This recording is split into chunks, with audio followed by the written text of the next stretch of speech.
মাত্র ১৩ কার্যদিবসে ৪০০ গুমের অভিযোগ জমা পড়েছে গুম কমিশনের কাছে। আলোচিত বন্দিশালা আয়না ঘর পরিদর্শন করে ভুক্তভোগীদের বর্ণনার সাথে মিল পেয়েছেন কমিশনের সদস্যরা। আর কমিশনের সভাপতি জানিয়েছেন, এরই মধ্যে বিভিন্ন আয়না ঘরে পরিবর্তন আনা হয়েছে। আর প্রতিবেদন তারা জমা দেবেন আগামী ১০ অক্টোবর।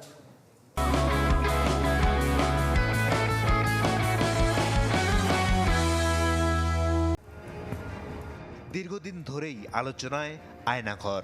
এ নিয়ে ছড়িয়ে আছে নানা লোমহর্ষক গল্প।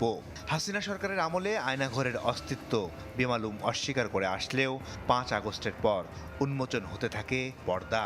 তদন্তে নেমে এর সত্যতা পেল আওয়ামী লীগ সরকারের সময়ে গুমের ঘটনা তদন্তে গঠিত কমিশন।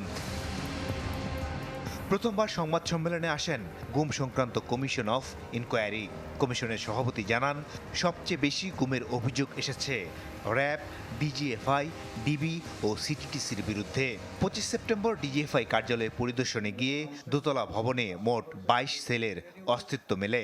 আর ১ অক্টোবর ডিবি ও সিটিটিসির আয়নাঘর পরিদর্শন করে কমিশন। ডিজিএফআই যেটা আপনার joint interrogation sell, which is popularly known as Aynaghor, সেটা আমরা ভিজিট করেছি আপনার ২০২৪ সনের ২৫শে সেপ্টেম্বর। আয়নাঘর থেকে তো অনেক ফেরত আসছে, আবার অনেকে আসে নাই, অনেক লোক আসে নাই।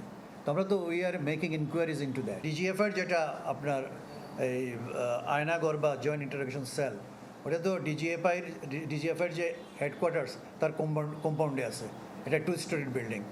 তো নিচতলায় সেল আছে প্রায় ধরেন ২০-২২টা সেল নিচতলার। উপরের তলায় কিছু রুম আছে, ওইটা ওরা অ্যাডমিনিস্ট্রেটিভ ওয়ার্ক করতো, তখন করতো। এখন তো এটা ব্যাকএন্ড। এখন পর্যন্ত গুমের ৪০০ অভিযোগ এসেছে কমিশনে। অভিযোগ এসেছে ঢাকার বাইরে থেকেও, তবে নষ্ট করে ফেলা হয়েছে অনেক আলামত। ব্যত্যয়গুলি যারা ঘটিয়েছেন, যে নামেই ঘটান না কেন, তারা যে বড় ধরনের একটা অপরাধ করেছেন সেটি চিহ্নিত হওয়া দরকার ঐতিহাসিক প্রয়োজনে এবং ভবিষ্যতের জন্য। একেবারে হুবহু পেয়েছে তারা কোন কোন সেলে কিভাবে থাকতো, তাদের কখন কখন বাথরুমে নিত, কখন খাবার দিত, কি ধরনের খাবার দিত, কি কি জিনিস ছিল, ওগুলার মিল পেয়েছি। মা বোনদেরকে আহ্বান জানাচ্ছি, আমি ভাইদেরকে আহ্বান জানাচ্ছি, আপনারা যদি আসেন তাহলে আপনার বক্তব্যের কারণে আরেকজন সহযোগিতা পেতে পারে। Is independent. ১০ অক্টোবর পর্যন্ত গুমের ঘটনা নিয়ে অভিযোগ করা যাবে কমিশনে। কারো কোনো মাতব্বরি চলবে না বা চলার কথাও না, অ্যাজ পার ল। মাসুদুর রহমান, চ্যানেল 24, ঢাকা।